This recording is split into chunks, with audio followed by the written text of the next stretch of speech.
Good morning. स्वागत है आप सबों को महात्मा गांधी शिक्षण संस्थान के यूट्यूब चैनल पर।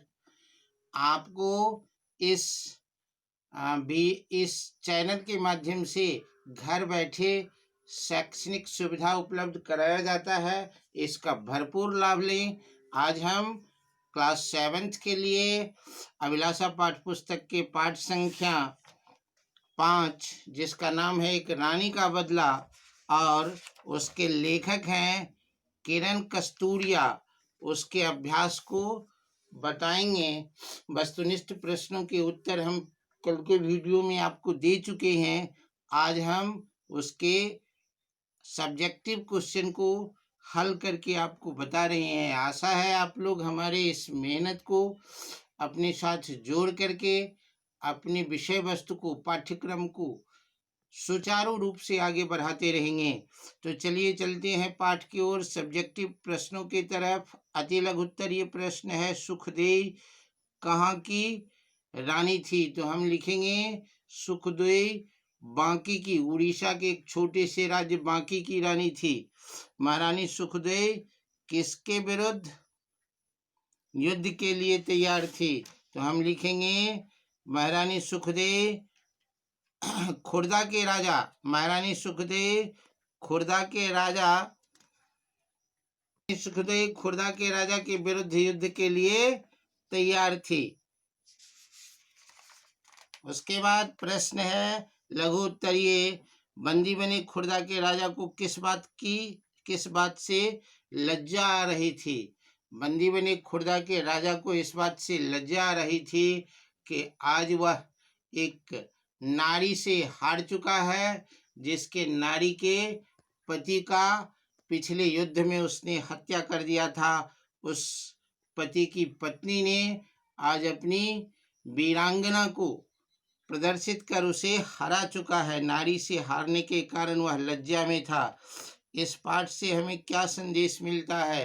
तो हम लिखेंगे इस पाठ से हमें संदेश मिलता है कि हम कभी भी दुश्मनी को प्रेम से ही खत्म कर सकते हैं। जब तक हमारे अंदर में प्रतिशोध की भावना जलती रहती है, दुश्मनी बढ़ते जाता है। भाईचारे और प्रेम की भावना को स्थापित करने के लिए हमें हिंसा को अहिंसा के दृष्टि से देख करके उस घृणा को प्रेम से जोड़ करके कम करना पड़ेगा। यही पाठ से हमें संदेश मिलता है। निबंधात्मक दीर्घोत्तरीय प्रश्न में है, रानी सुखदेई की वीरता का परिचय देते हुए बताइए कि खुर्दा के राजा को किस प्रकार बंदी बनाया गया।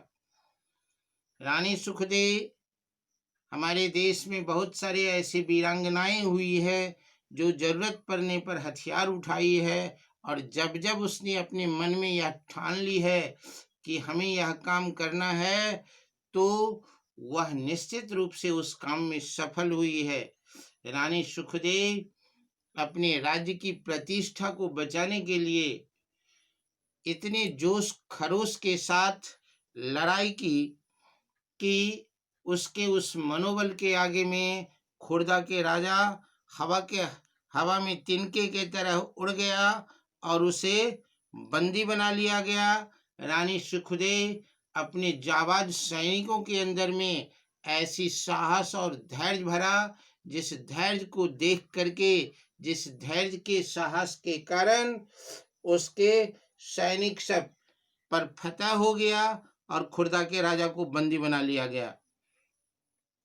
रानी ने खुर्दा के राजा को बंदी बनाकर क्यों छोड़ दिया? खुर्दा के राजा ने रानी सुखदेई के सम्मान में क्या कहा? रानी ने खुर्दा के राजा को बंदी बना करके इसीलिए छोड़ दिया क्योंकि वह एक महान आत्मा थी। वह अपने कष्ट को, जिस कष्ट से वह दुखी थी, जिस दुख से वह दुखी थी, वैधव्य का दुख जो उसको परमात्मा और खुर्दा के राजा के द्वारा दिया गया था, उस दुख को वह दूसरे को नहीं देना चाहती थी। अपने दुख से दूसरे को नहीं जोड़ना चाहती थी। खुर्दा के राजा को बेवकूफ और मूर्ख समझ करके उसने बंदी बनाया तो उसके ऊपर में अपनी विजय प्राप्त करने के लिए, लेकिन उसे प्राण दंड नहीं दिया, छोड़ दिया। कहा कि हमारे तरह आपकी पत्नी, आपकी महारानी भी वैधव्य के दुख को नहीं झेले, हम इस बात के लिए आपको छोड़ रहे हैं। हम चाहते तो आपका प्राण हरण कर सकते थे।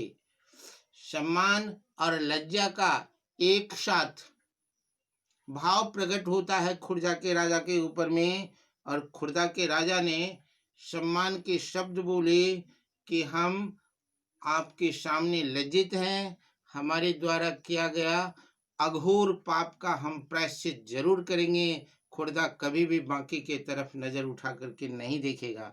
महारानी सुखदेव अपने साथ युद्ध में कैसे योद्धा को चलने के लिए कहती है?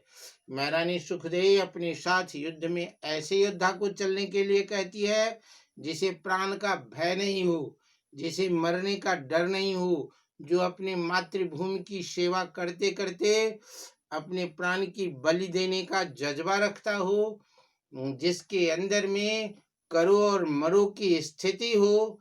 ऐसे ही योद्धा को उन्होंने अपने साथ युद्ध में चलने के लिए कहा, जिसे डर हो कि युद्ध में जाने के बाद हम वीर गति को प्राप्त हो जाएंगे, हमारी मृत्यु हो जाएगी। भयभीत लोगों को वह अपने साथ चलने के लिए नहीं बोली जिसमें निडरता हो वही मेरे साथ चले।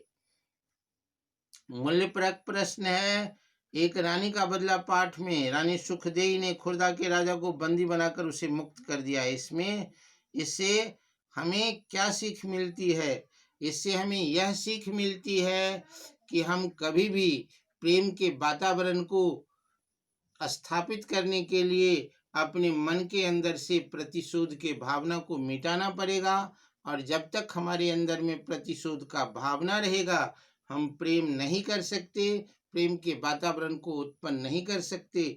इसीलिए प्रेम के वातावरण को स्थापित करने के लिए हमें हमारे अंदर से ईर्ष्या रूपी वायरस, ईर्ष्या रूपी विषाणु को खत्म करके एक मानवता के मार्ग पर चलना पड़ेगा, और दूसरे के गलतियों को अपना गलती नहीं बना करके एक इंसानियत के धर्म को निभाना पड़ेगा। धन्यवाद। आज के वीडियो में आपका यह अभ्यास कार्य समाप्त हुआ। इसे अपनी उत्तर पुस्तिका में लिख करके याद करने का प्रयत्न करें।